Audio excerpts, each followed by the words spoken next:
اعوذ باللہ من الشیطان الرجیم پناہ مانگتا ہوں میں اللہ کی شیطان مردود سے۔ بسم اللہ الرحمن الرحیم شروع اللہ کا نام لے کر جو بڑا مہربان نہایت رحم والا ہے۔ حضرت صلی اللہ علیہ وسلم نے فرمایا، بے شک دین آسان ہے، اور جو شخص دین میں سختی اختیار کرے گا تو دین اس پر غالب آ جائے گا اور اس کی سختی نہ چل سکے گی۔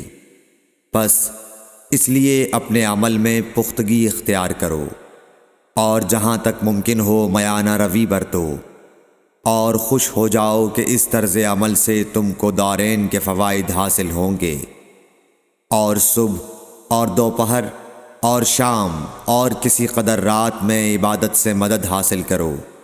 نماز 5 وقتہ بھی مراد ہو سکتی ہے کہ پابندی سے ادا کرو۔ صحیح بخاری حدیث نمبر 39۔